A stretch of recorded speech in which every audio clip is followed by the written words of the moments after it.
Lifelong fulfillment, vision in action. You left. Lifelong fulfillment, vision in action. Live. And good morning. Welcome to another edition of Vision in Action Live. I'm Jim Boswell. I'm your host and the coach for Lifelong Fulfillment Initiative for your personal development. I'm the author of Lifelong Fulfillment, Take Charge of Your Life, its companion website, and this podcast. On the Vision in Action Live podcast, we focus on expert knowledge and solutions that facilitate individual personal development. These are the competencies that allow you to construct and pursue the complete vision of your best authentic life. So we bring experts to you, like today, in every conceivable discipline to help inform your thinking about your own journey to lifelong fulfillment. Welcome. Today, we're fortunate to have with us Raelene Weaver. Raelene is a marriage and family therapist, and she has a focus attention on raising emotionally healthy boys. She has experience as a K through 12 teaching credential, has worked with special ed students and with teen boys in the Santa Clara County Juvenile Probation Department. Raelene's a TEDx speaker, and she's also the author of Let Boys Be Kids First. Welcome, Ms. Weaver. It's great to have you on Vision in Action Live today. Thank you so much, Jim. It's great to be here. It's great. Well, we're going to be talking about the general subject matter of raising boys and supporting men. And Raelene has a lot of important experience there. So, Raelene, maybe you could tell us a little background about how you got into this and when you recognized this as an opportunity. I think it's been just part of my life ever since I was little. I grew up in a neighborhood of mostly all boys, and I was very lucky in that I was accepted into the boys' tree fort. We played baseball together, went trick-or-treating together, slid down grassy hills on cardboard. And I always felt just accepted and included in that group. So I think that started my friendships or affinity, with boys and their sense of energy and fearlessness. And then when I was around 8 years old, my mom died of breast cancer, and my dad's drinking got worse. And I wrote him a letter saying that I was concerned about him, and we never talked about it. And I think it was that inability to comfort and connect with my dad that later in life led to me becoming a therapist so that I could provide a safe space for boys and men to talk about grief and loss and addiction issues, depression, and that kind of thing in a safe space. So that's kind of how I got into it. Well, that's very interesting. Very interesting. So maybe you can help us understand your perspective on the difference between socializing boys and socializing girls, so we kind of understand, I guess it's naive to just say we all assume they're different, because I guess we do, but you probably have more particulars to share with us. Well, I think with boys, they feel a tremendous pressure to be a man or act like a real man. And we don't really have a good working definition of what that is. Mm-hmm. And according to Plan International USA, a study they did, it showed that 30% of the boys said, I feel like society expects me to suck it up and be a man when I feel sad or scared. 40% of the boys said, when I'm angry, I feel like society expects me to be combative. And 50% of the boys said, I want to learn more about the right to feel any way I want. Mm-hmm. So I think everyone should feel safe enough to have all their feelings, because feelings are human and normal. Right. Right. And I guess the mantra for most men of my generation was exactly that: suck it up, tough it out, and little room for expression, I'm afraid. So, So, how does this manifest itself these days with young boys? What does it look like? How do they wind up coming to you or getting exposed to your wisdom so that they can have a healthy attitude about their own emotions? Well, I think with teenagers, impulsivity is always an issue. And I think with the boys that I worked with, it was kind of immaturity on their part, and not really being able to communicate effectively or to self-soothe and self-regulate. So if you're acting on impulse, you may be more likely to get into trouble because you're acting before you're thinking about it. And at that age, dating is difficult. Boys are going through all of these changes. And here again, there's no real script on, how to be appropriate in in certain situations. So that's how they came to me. Okay. Now, in your experience, do you find that, a boy's parents, teachers, coaches, etc., really understand what's going on, or is that still fairly limited to professionals like yourself?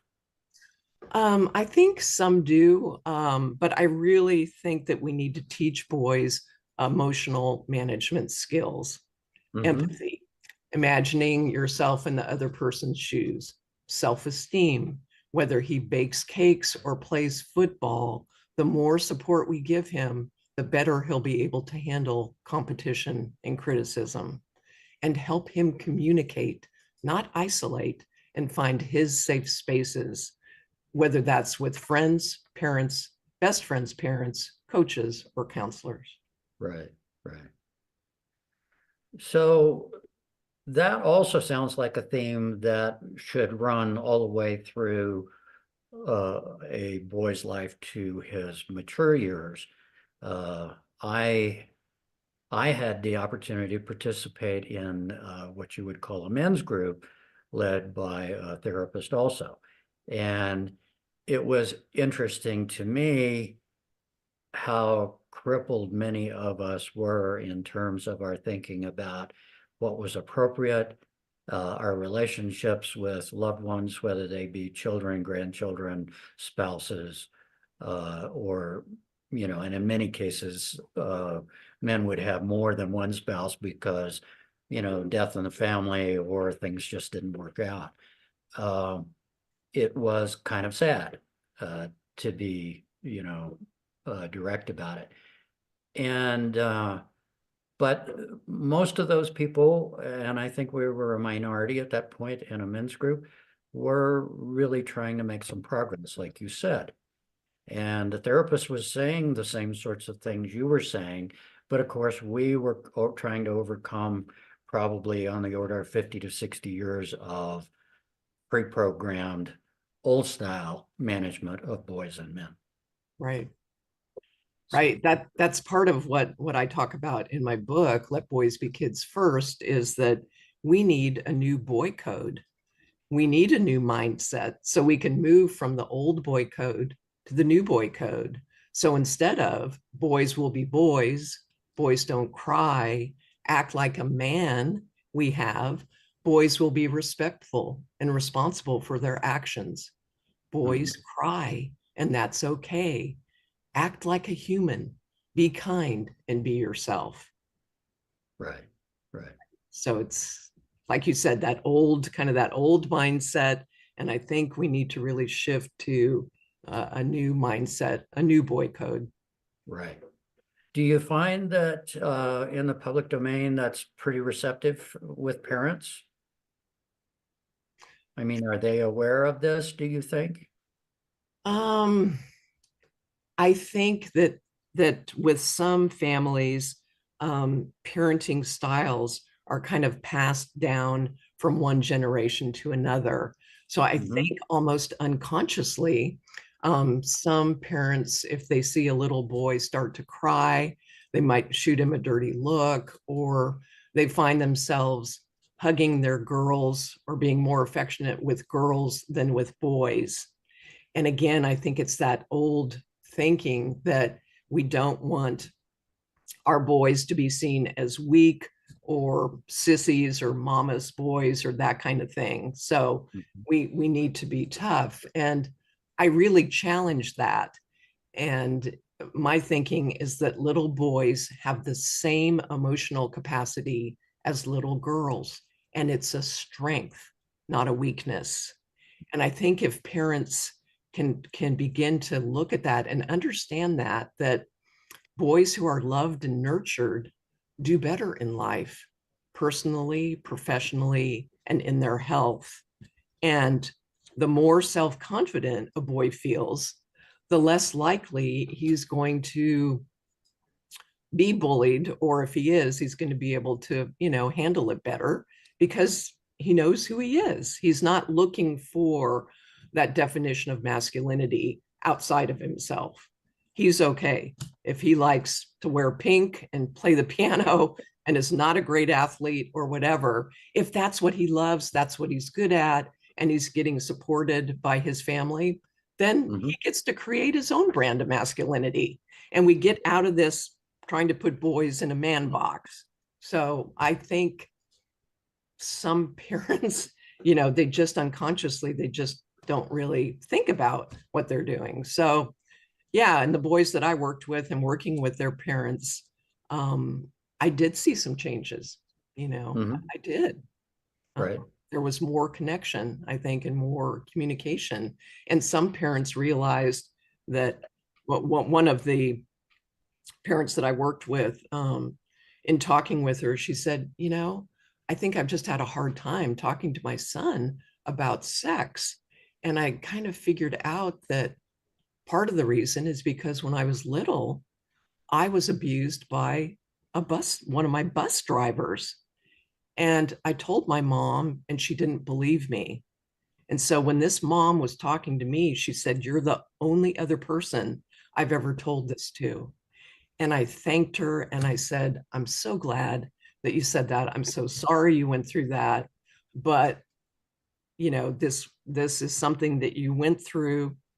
It wasn't your fault. And let's move forward." And I really think that caused a closer connection with her son. I could see it when they left that day. So Right. yeah, parents, they have their own issues, that they come in with. So Right. Let's see. So we're trying to let boys and men actually be more emotive, if you will, in this, and more genuine about their own feelings and expressive. And so, that kind of runs pretty much counter to a lot of the stereotypic behavior and popular culture. And I mean, if you look at things like movies, we're really not talking that often about this type of, you know, allowance for individuality. We're still talking about the old style stuff from, the 1950s.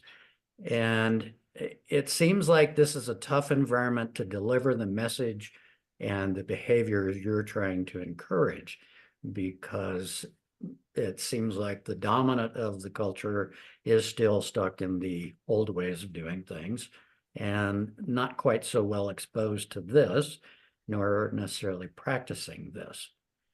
Do you find that, or do you find a real receptiveness in the institutions, obviously, you've worked with? How does that work for you? well, I think you're right. I think boys get a lot of mixed messages. So you do have people like me and counselors, and the work that I've done has been built on work that's been done like 20 years ago.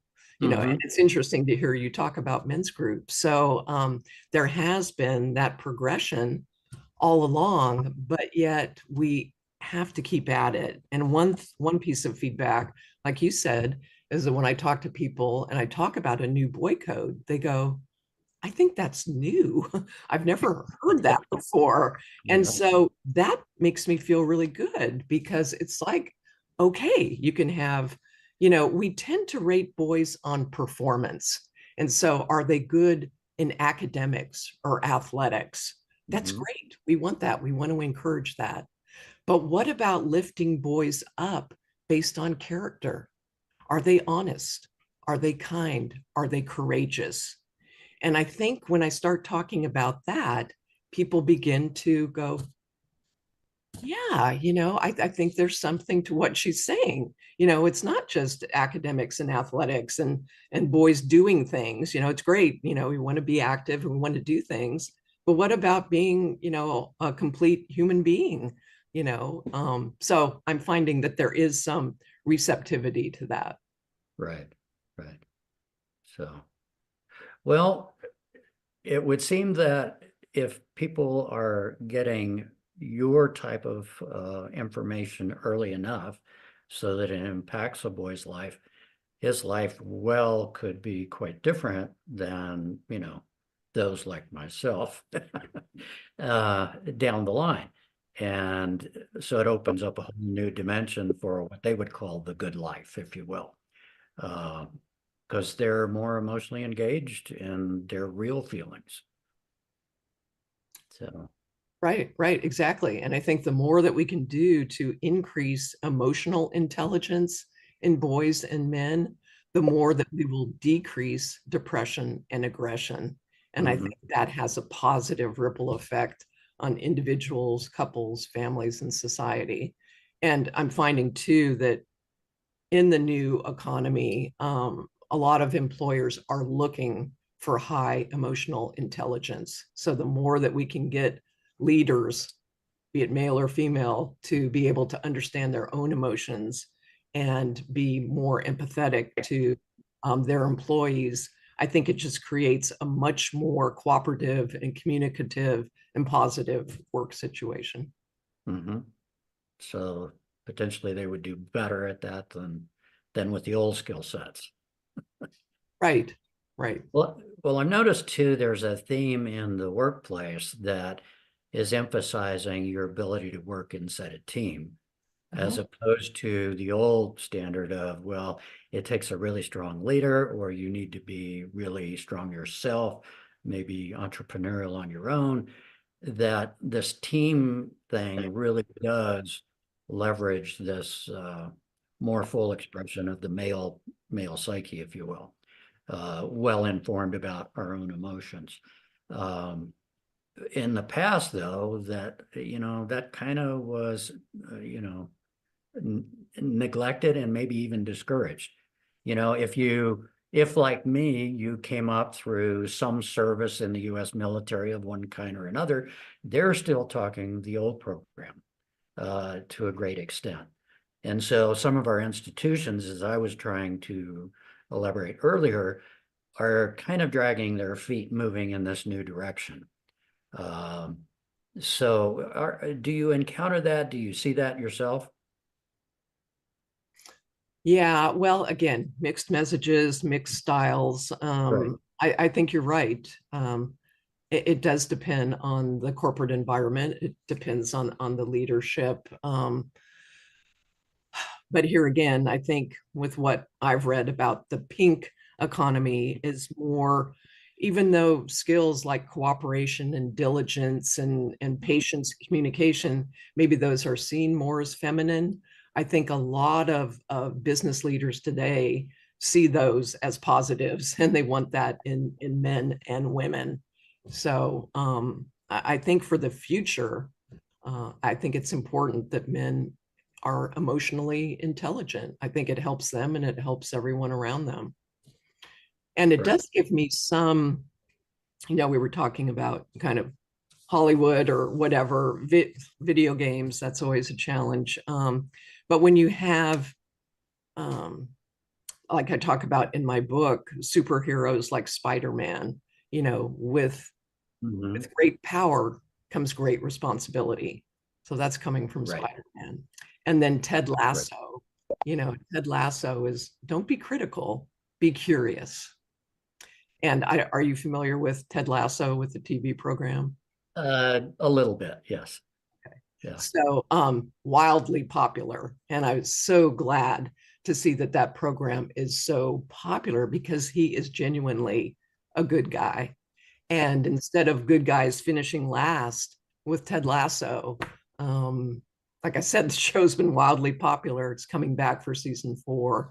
So that gives me hope when I see things like that, because like you were saying, is it life imitating art or art imitating life? It's like, let's get the message out there, and yeah. Right. So, what's your message through the TEDx thing? If you could encapsulate that for us. Is it the same as we're discussing here, or is there specifics that you challenge people to engage and change their behaviors? Yeah, I think it gets back to little boys have the same emotional capacity as little girls, and it's a strength, not a weakness.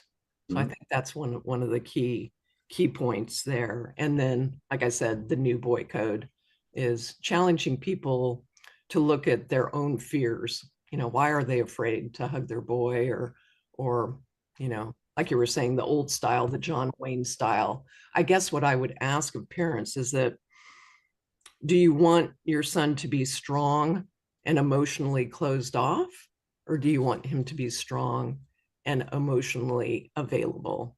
And in the Mhm. TED Talk, I say toughness and tenderness can coexist in the same person.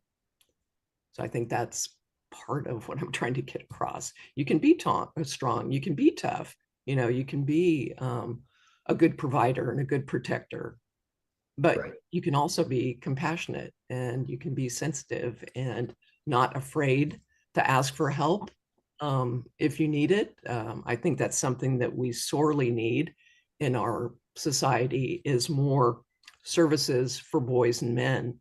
We've got a lot of great programs for girls and women, and we need Mhm. those. But boys and men also suffer from depression and anxiety and addiction issues and stress. So I really Right. think that we need that more. And I think that for boys and men that participate in that, it takes a lot of strength to do that. It takes courage to sit down with a therapist. You were in a group of men. Like you said, that's not easy. And men often kind of size each other up, and there's some degree of competition or whatever there.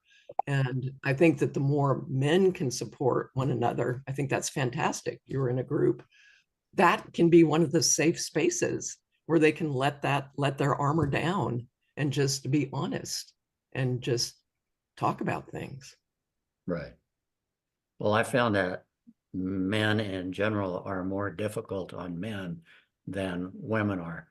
Um, in the therapy group, it was fairly obvious. Some of the guys really come from the point of we're competitors against each other in life, in career, in every, you know, dimension, and that it was difficult for them to set that aside and say, okay, well, this is a safe space. There's nothing really to be gained by being oppositional as opposed to collaborative. Right. And some of them were very successful at doing that, but some really were truly stuck in saying, well, I really can't let down my guard. Uh, or they were so specifically focused on one issue that that didn't occur to them. It wasn't something they dealt with readily.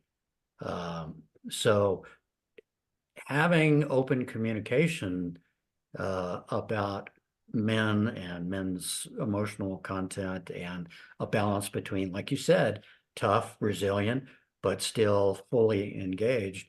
Uh, it's a difficult to find that audience um, from my perspective, if you will. Uh, so getting your word out seems to be a really important thing to do. Now, in that space in total, if I'm looking for solutions besides yourself and your book and your talks, what are the other resources that people have to kind of engage their thinking and change their attitudes about how this should go, a better, this better way?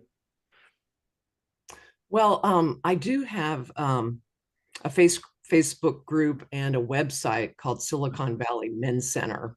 Ah, And okay. that's partly why I created that, was to have a hub of services for boys and men. So on the website, there's information on divorce and addiction and Mhm. depression. And I have a list of therapists there. Now, of course, this is regional, so it's just in my regional Sure. area. I wish that we had more of those, or maybe somehow connect them across the US. But um, and then there's articles that I post daily on Facebook along the lines of what we've been talking about: emotional intelligence, authenticity, positive parenting, that kind of thing. So um, that's one resource. Yeah, Jim, I wish we had like a presidential commission on boys and men.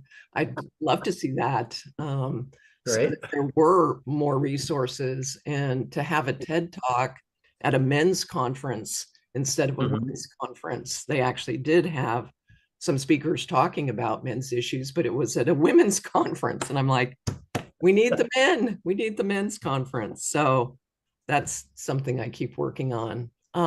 I guess you could locally, if you go to Psychology Today, um, Right. that they provide a list of therapists and it tells the issues that they address. So some of them might say men's issues. So that's one way to kind of look through directories. Mm, yeah, that's a good question. Yeah, there's another gent I had heard about just actually this week, and I don't have the particulars, but about 10 years ago, he decided that this kind of a talk with a men's group would be great, and he's proliferated it pretty much throughout the US. I wish I had that name to offer our audience here, but I think if they do their little search online, they would be able to find it.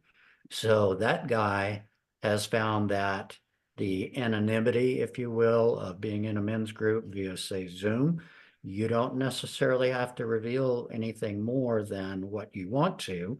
But if you do, you can be a pretty active participant.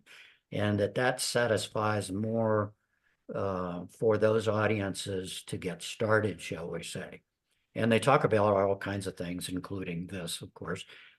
So they spanned a lot more in terms of the life of a man than just this particular issue. So that might be another resource that's available. Right. And there might be like college campuses also. Some, I know it's hard to kind of distinguish where, but some colleges I think offer men's groups, and that would be great for young men. So Right. yeah. So in your practice, how do people come to you? Do they have to be in stress between parent and child? Or do you find them in, say, the juvenile probation department, first time you get to meet them? Uh, how do people wind up getting motivated to do something about this?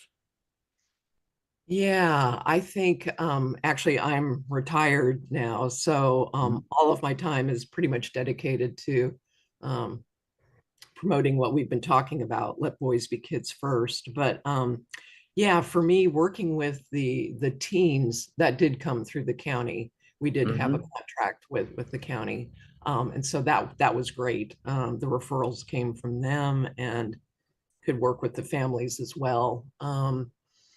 And then I had started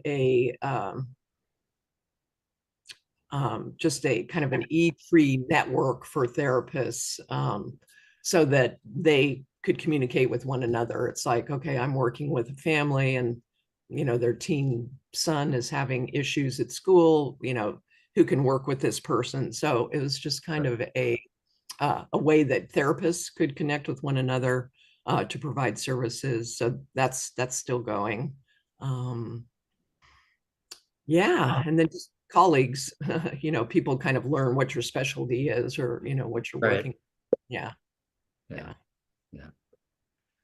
Well, that's interesting. So in your, in your thoughts, what would be the very best outcome here?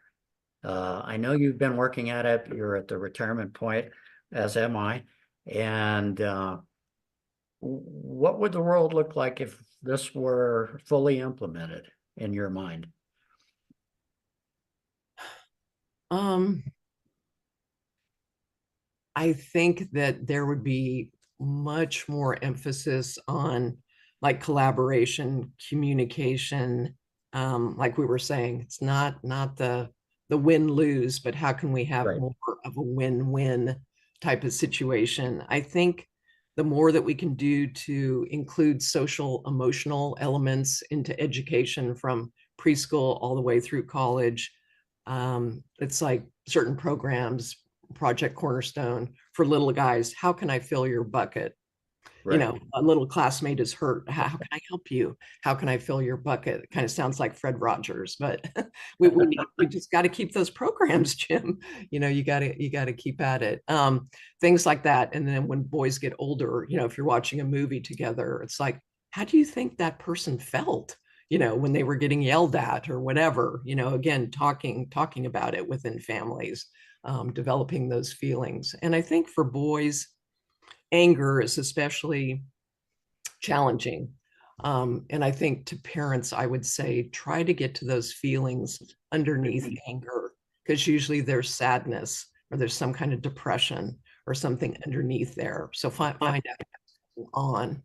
And, I'd love to have programs. I'd love to have my book in, libraries across the US. They're in some, and in every therapist's office. And Right. yeah, so just Yeah. just more awareness. I mean, this is great. You and I are talking. So, uh, just more of that. Yeah. And it seems like we could pump up the education side of this equation as well, so that, yes, we are managing their psychological health, more than we actually do these days. So anyway, this has been great, Raelene. I really appreciate all your efforts, and I think it is an important thing. I'd like to, without a doubt, recommend that people become cognizant of this, as a lifelong fulfillment kind of thing, particularly on the male side, but it impacts our female counterparts as well. And thank you so much for doing this and joining us today. Well, thank you. It's really been great. I really appreciate the opportunity, and thank you for the work that you do. One thing before we leave, if people need to reach you, where should they go? Website, email, whatever you'd like to leave. Yeah, they can go to my website, letboysbekidsfirst.com. And there they can find out where to order my book. If they'd like to get the book, they can watch my TED Talk. My social media handles are there for Facebook and LinkedIn. Okay. A couple of book reviews. So yeah, the website is a good place to go. All right, great. Well, thank you so much for joining us today. Thank you. Very impressive set of ideas that need to be aired. Good. Thank you. Appreciate it. Yes, ma'am. Well, thanks again for attending Vision in Action Live, and I hope you got some insights you can use. Thanks be to Ms. Raelene Weaver. Our future episodes will look at things like emotional quotient and mindfulness in schools. We're going to look at the economic war on workers and the future of work, learning, and development. Our podcasts focus on interviews with subject matter experts and people leading self-directed lives, so that you can see exactly what one can accomplish doing personal development. Check out newsletters, podcasts, and extensive reference materials at lifelongfulfillment.com. And you can find us routinely on Facebook, LinkedIn, YouTube, and your favorite podcast channel. There's plenty there for you to look at. And we also distribute through KFRED Internet Radio to other sources of podcasts and radiocasts. I'm Jim Boswell, your host today. And until next time, how are the men in your life doing? Thank you. Have a great week. Lifelong fulfillment, vision in action.